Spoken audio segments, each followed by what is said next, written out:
Hello అండి, అందరికీ నమస్కారం. Welcome back to our channel. ఈరోజు స్టోరీ మనసున మనసై ఎపిసోడ్ 31. అనిరుద్ధు మెట్ల మీద నుంచి కిందకి వచ్చాడు. అతను బూడిద రంగు సిల్క్ గౌన్లో ఉన్నాడు. అతని ముఖం చాలా కఠినంగా ఉంది. అవంతికకు అతని మొహం చూసే ఓపిక కూడా లేదు. అనిరుద్ధ్ హాల్లోకి చేరుకోకముందే అవంతిక తన గదిలోకి పరుగు తీసింది. రాజేశ్వరి గారికి గాలి ఆడక ఇబ్బంది పడుతోంది. కానీ అనిరుద్ధ్ కనిపించగానే ఆమె కొంచెం శాంతించారు. అనిరుద్ధ్, బాబూ అని రాజేశ్వరి బలహీనంగా చెప్పారు. అనిరుద్ధ్ వచ్చి ఆమెను పట్టుకున్నాడు. అవంతికకు విడాకులు ఇచ్చేయి, రేపే వెళ్ళు, విడాకులు తీసుకురా అని రాజేశ్వరి గారు కన్నీళ్లతో వేడుకున్నారు. నన్ను క్షమించు, నేను అందురాల్ని ఇలాంటి చెత్త అమ్మాయినిచ్చి నీకు పెళ్లి చేశాను.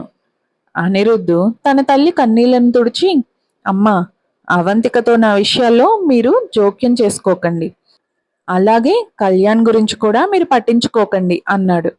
కళ్యాణ్ వేలు నరికేశారు. వాడికి ఎంత నొప్పిగా ఉంటుందో నువ్వే చేయించావని వాడు చెప్తున్నాడు.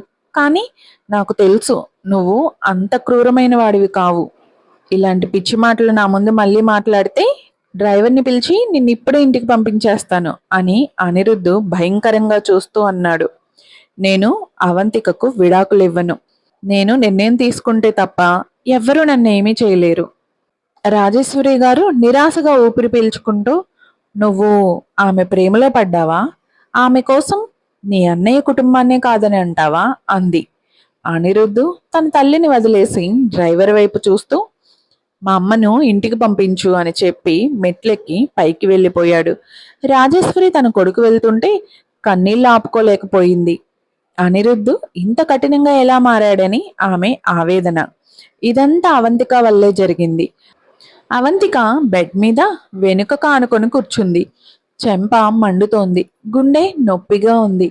ముఖం మీద ఉన్న దెబ్బ మచ్చ కొన్ని రోజుల్లో పోవచ్చు, కానీ మనసులో ఉన్న గాయం ఎప్పటికీ తగ్గదేమో.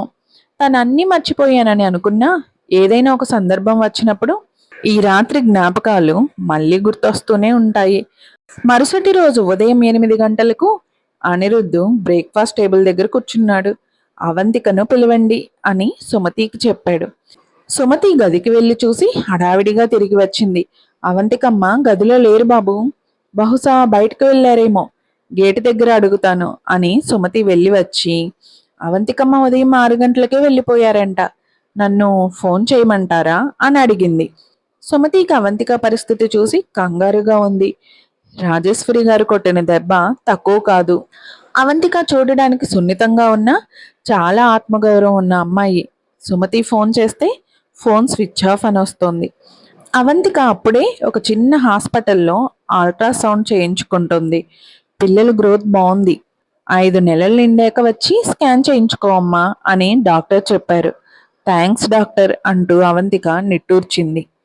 పర్లేదులేమ్మా, మీ అమ్మ నాకు కాలేజీలో మంచి స్నేహితురాలు అని డాక్టర్ స్కాన్ రిపోర్ట్స్ ఇస్తూ చెప్పారు. మీ అమ్మ చెప్పింది తండ్రికి పిల్లలు ఇష్టం లేదని. పాపం, ఇంత దూరం చెకప్కి వచ్చావు. ఒంటరిగా 2 పిల్లల్ని పెంచడం అంటే ఆషామాషి కాదు. అవంతిక నవ్వుతూ, అదేం లేదు డాక్టర్, నేను పెంచగలను అంది. నువ్వు రెడీగా ఉంటే చాలు. ఇక నేను వెళ్తాను డాక్టర్, మళ్ళీ వచ్చేటప్పుడు ఫోన్ చేస్తాను అని చెప్పి అవంతిక బయటకు వచ్చింది. బయట ఉన్న సుజాత గారు వెంటనే దగ్గరకు వచ్చి ఏమన్నారు? పిల్లలు ఎలా ఉన్నారు అని అడిగారు. అంతా నార్మల్. అమ్మా, నీకు అలసటగా ఉందా? నాకు మాత్రం చాలా నీరసంగా ఉంది అని అవంతిక ఆవలిస్తూ అంది. రాత్రంతా ఆమె నిద్రపోలేదు. ఉదయం 6 గంటలకు బయలుదేరి సుజాత గారిని కలిసి 3 గంటల పాటు బస్సులో ప్రయాణించి ఇక్కడికి వచ్చింది. మనం ఏదైనా హోటల్లో రూమ్ తీసుకొని కాసేపు విశ్రాంతి తీసుకుందామా అని సుజాత గారు అడిగారు. అవంతిక అలసిపోయిన ముఖాన్ని చూసి సుజాత మనసు ఎంతో విలవిల్లాడింది. అవంతిక తలూపుతూ, మనం తిరిగి వెళ్ళడానికి ఇంకో 3 గంటలు పడుతోందమ్మా, కాబట్టి ఇప్పుడే బయలుదేరదాం రా అంది. ముందు ఏదైనా తిందాం, నువ్వు పొద్దుటి నుంచి అసలు ఏమీ తినలేదు, ఆకలి వేయట్లేదా అని సుజాత అంటూ అవంతిక చేతిని పట్టుకొని హాస్పిటల్ నుండి బయటకు తీసుకువచ్చారు. నిజమే, బాగా ఆకలిగా ఉంది. అవంతిక తన పొట్టపై చేయి వేసుకొని నిమురుకుంటూ, ఇదివరకు కంటే ఇప్పుడు కాస్త తేడాగా అనిపిస్తోంది. పొట్ట ఇంకా బయటకు కనిపించట్లేదు కానీ ఇక్కడ పట్టుకుంటే కాస్త గట్టిగా తగులుతోంది అంది అవంతిక. ఆమె తన తల్లి చేతిని తీసుకొని తన పొట్టపై ఉంచింది.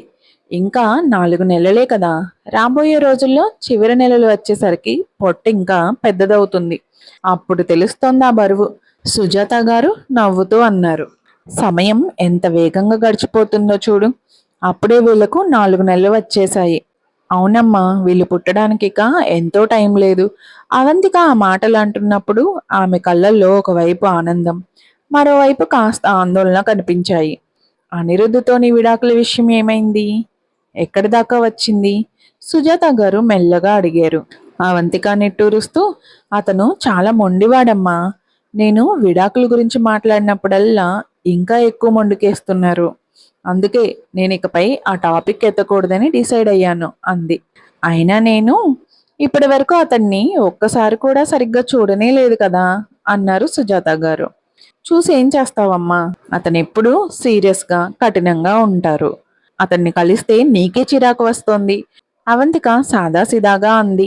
సుజాత గారు మాత్రం అతను వయసులో చిన్నవాడు, పైగా బాగా ధనవంతుడు కాబట్టి ఆ మాత్రం పౌరుషం గర్వం ఉండడం కామన్. అతను మనలాంటి సామాన్యుడు కాదు కదా, ఆ యాంగిల్లో కూడా ఆలోచించాలి అన్నారు. అసలు నువ్వు నా వైపు ఉన్నావా అతని వైపు మాట్లాడుతున్నావా? అవంతిక బొంగమూతి పెట్టింది.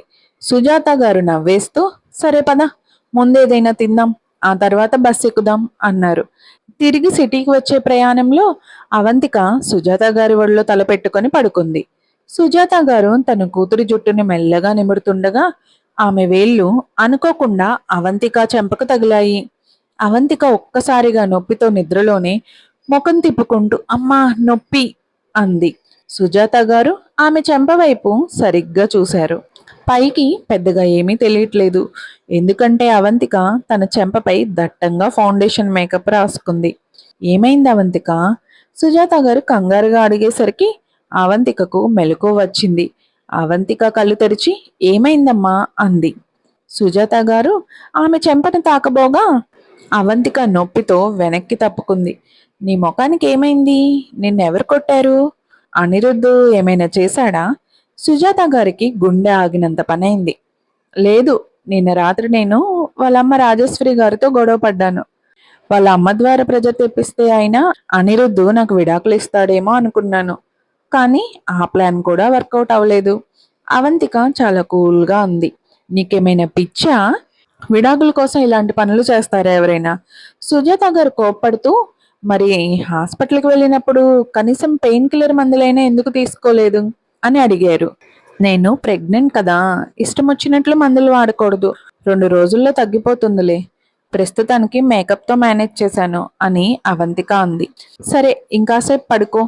సుజాత గారు అవంతికను మళ్ళీ పడుకోమన్నారు. అవంతిక తలూపుతూ, నాకేం నిద్ర రావట్లేదమ్మా, కాసేపు ఫోన్ చూసుకుంటాను అంటూ ఫోన్ ఆన్ చేసింది. ఆమెకు సుమతి దగ్గర నుండి వచ్చిన మిస్డ్ కాల్స్ కనిపించాయి. కాల్ చేద్దాం అనుకుంది, కానీ బస్సులో చాలా గోలగా ఉండడంతో ఇంటికి వెళ్ళాక మాట్లాడదామని ఊరుకుంది. అప్పుడే ఆమె ఫోన్ స్క్రీన్ మీద ఒక న్యూస్ హెడ్లైన్ పాపప్ అయింది. అర్ధరాత్రి క్యాసినో నుండి కళ్యాణ్ను మోసుకెళ్లారు. వడ్డీ వ్యాపారులకు భారీగా డబ్బు బాకీ ఉన్నట్లు అనుమానం. అవంతిక ఆ న్యూస్ ఓపెన్ చేసి చూసింది.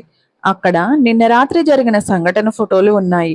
ఒక ఫోటోలో కళ్యాణ్ను క్యాసినో నుండి బయటకు తీసుకొస్తుండగా మరో ఫోటోలో అతన్ని హాస్పిటల్కు తరలిస్తున్నారు.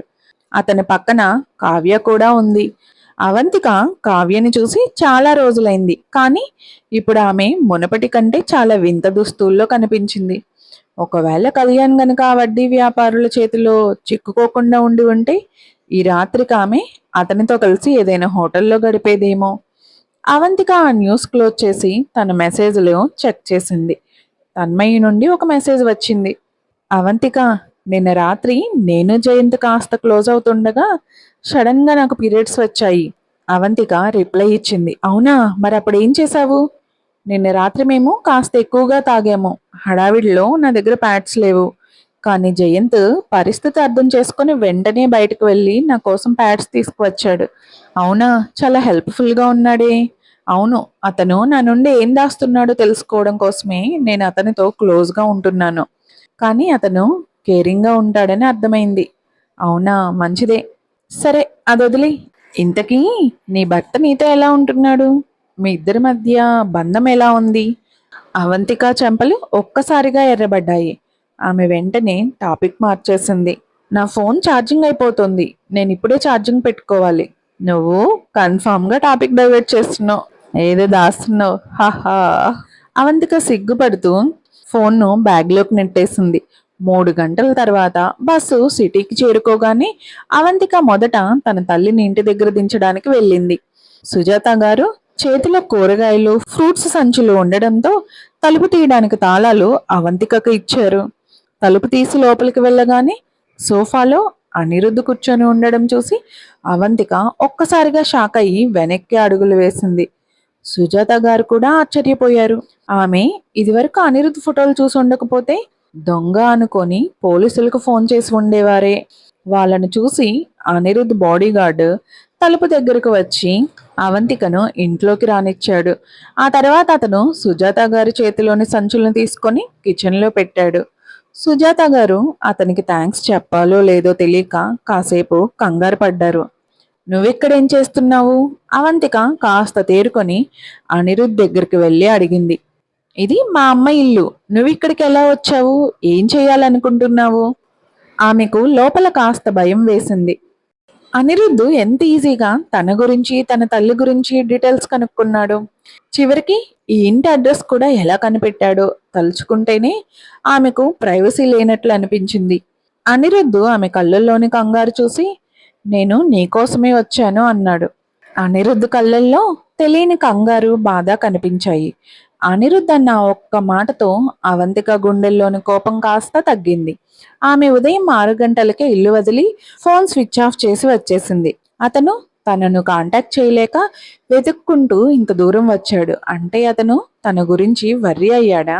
మీరే అనిరుద్ధ్ అనుకుంటా. అక్కడ ఉన్న సైలెన్స్ని గమనించి సుజాత గారు మెల్లగా అన్నారు.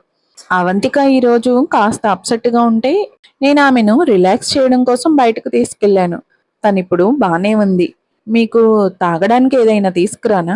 అమ్మా అనే అవంతిక, వద్దు థ్యాంక్స్ అనే అనిరుద్ధు ఒకేసారి అనడంతో అక్కడ వాతావరణం మరింత వింతగా మారింది. అతను ఇప్పుడు వెళ్ళిపోతున్నాడు.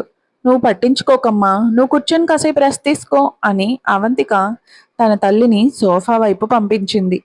ఆమె మాటల్లో అతన్ని వెళ్ళిపోమని ఇండైరెక్ట్గా చెప్తుంది. అనిరుద్ధ్ అది గ్రహించి వెంటనే లేచి నిలబడ్డాడు.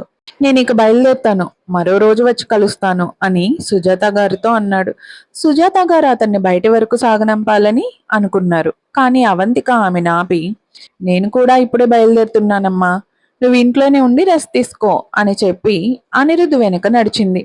వాళ్ళు బిల్డింగ్ దాటి బయటకు రాగానే అవంతిక అతని వైపు తిరిగి ఇంకెప్పుడు మా అమ్మ ఇంటికి రాకు అంది. అనిరుద్ధ్ ముఖం ఒక్కసారిగా సీరియస్గా మారిపోయింది.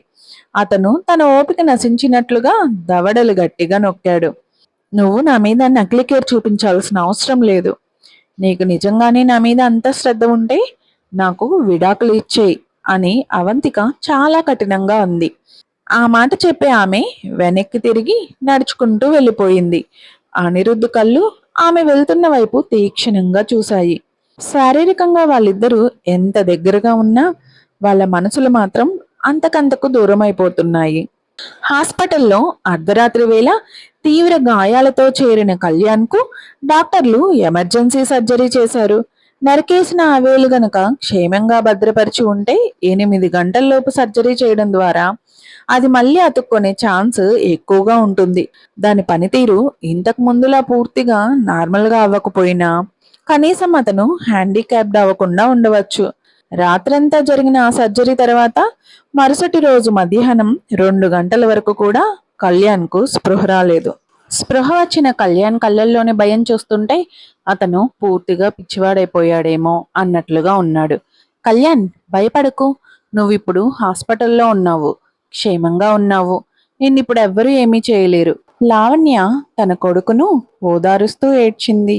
నువ్వు అప్పులు చేసిన వడ్డీ వ్యాపారులకు మీ నాన్న డబ్బులు కట్టేశారు. రఘు ముఖంలో సంతోషం అస్సలు లేదు. ఆ వడ్డీ వ్యాపారులకి అంత పెద్ద మొత్తం కట్టడానికి అతను చాలా ఇబ్బంది పడాల్సి వచ్చింది. తన కొడుకు దేనికి పనికిరాని వాడని అతనికి ముందే తెలుసు. కానీ కళ్యాణ్ నిన్న రాత్రి మరీ ఇంత భారీ మొత్తంలో డబ్బు పోగొట్టుకుంటాడని అతను ఊహించలేదు. ఇంతకుముందు అతను పోగొట్టుకున్న లక్షల రూపాయలు రఘు భరించగలిగే పరిధిలోనే ఉండేవి. కానీ ఈసారి ఏకంగా 2 కోట్ల రూపాయలకు పైగా పోగొట్టాడు. అయితే రఘు ఆ డబ్బు మొత్తం పూర్తిగా కట్టలేదు. వాళ్ళు అప్పటికే కళ్యాణ్ వేలుని నరికేశారు కాబట్టి రఘు అందులో సగం డబ్బు మాత్రమే కట్టాడు. నువ్వు గనుక మళ్ళీ ఎప్పుడైనా జూదం ఆడితే నీ 2 చేతులు నేనే నరికేస్తాను. రఘు పళ్ళు నూరుతూ కోపంతో ఊగిపోయాడు. అతనిపై ఎందుకలా అరుస్తావు? ఇప్పుడే కదా స్పృహలోకి వచ్చాడు. అంత డబ్బు అతను ఒక్కడే ఎలా పోగొట్టగలడు? ఇదంతా ఆ కావ్య వల్లే జరిగి ఉంటుందని నేను ఖచ్చితంగా చెప్పగలను. లావణ్య ఆవేశంగా అంటూ గది బయటకు వెళ్లి కావ్యను లోపలికి పిలిచింది. వాడిపోయిన ముఖంతో బెడ్ పై ఉన్న కళ్యాణ్ని చూడగానే కావ్య తలదించుకొని అపరాధాభావంతో నిలబడింది. అమ్మా, కావ్యనెందుకు తిడతావు? నిన్న రాత్రి ఎవరో నన్ను కావాలనే ఇరికించారు. లేకపోతే నేనంత డబ్బు పోగొట్టుకునేవాణ్ణి కాదు. కళ్యాణ్ గొంతు బలహీనంగా ఉన్నప్పటికీ ఇప్పుడు కాస్త స్పృహలోకి వచ్చాడు. ఇదంతా అనిరుద్ బాబాయ్ పనే. ఆయన తప్ప మరెవ్వరూ ఇలా చేయలేరు. నేనొకప్పుడు అవంతికాతో తిరిగానని తెలిసి నాపై పీకల్లోతు కోపంతో ఉన్నాడు. నాకు తెలుసు అది నీ బాబాయ్ పనేనని. ఆయనకు నువ్వన్నా మీ నాన్నన్నా అస్సలు లెక్కలేదు. రఘు భార్య లావణ్య ఆవేశంతో ఏడ్చేసింది. ఆయన అందరిలాంటి వాడు కాదు. ఆయన అసలు మనిషే కాదు. మనం ఆయనతో పెట్టుకోకూడదు. రఘు తన భార్యను పక్కకు నెట్టేసి, బయట వ్యక్తి ముందు ఏం మాట్లాడుతున్నావు? అనిరుద్ధ్కి నాకు మధ్య వయసు తేడా చాలా ఎక్కువ. అందుకే మాకు పడదు. నీ కొడుక్కి కాస్తైనా దమ్ముంటే అనిరుద్ధ్ అతన్ని ఇలా నలిపేసేవాడే కాదు. ముందు అద్దంలో మీ మొహాలు చూసుకోండి. మిమ్మల్ని చూస్తుంటేనే నాకు తలనొప్పి వస్తోంది అని గట్టిగా అరిచి గదిలోంచి విసురుగా బయటకు వెళ్ళిపోయాడు. లావణ్య పెద్దగా ఏడవడం మొదలు పెట్టేసరికి కళ్యాణ్కి తల పగిలిపోతున్నట్లు అనిపించింది. ఏడవకమ్మా, అంతా నా తప్పే. నేను దేనికి పనికిరాని వాడిని. నన్నెందుకు బతికించావు?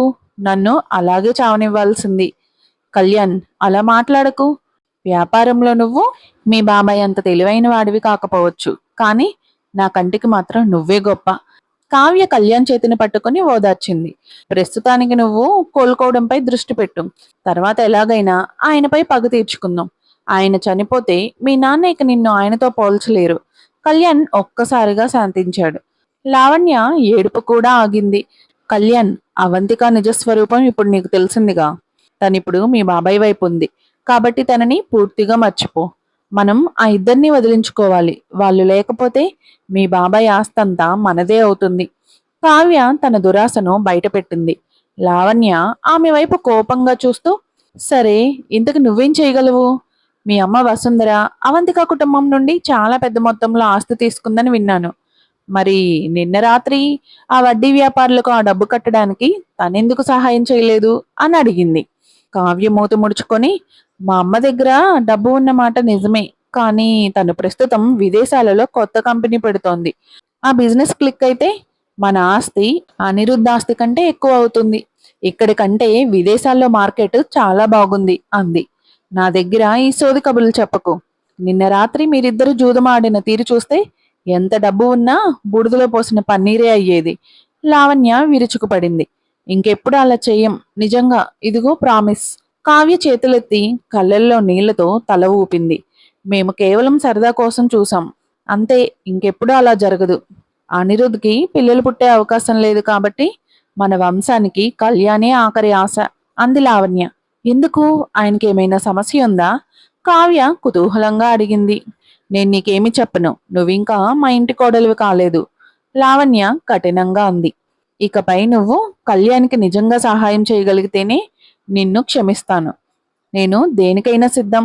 కావ్య నమ్మకంగా అంది. కంగారు పడకండి, నేనేంటో త్వరలోనే నిరూపించుకుంటాను. ఈ వీడియో మీకు నచ్చితే మర్చిపోకుండా లైక్ చేయండి. మరిన్ని ఇలాంటి ఆసక్తికరమైన అప్డేట్స్ కోసం సబ్స్క్రైబ్ చేసుకోండి. మీ అభిప్రాయాలను కామెంట్ రూపంలో తెలియచేయండి. Thank you.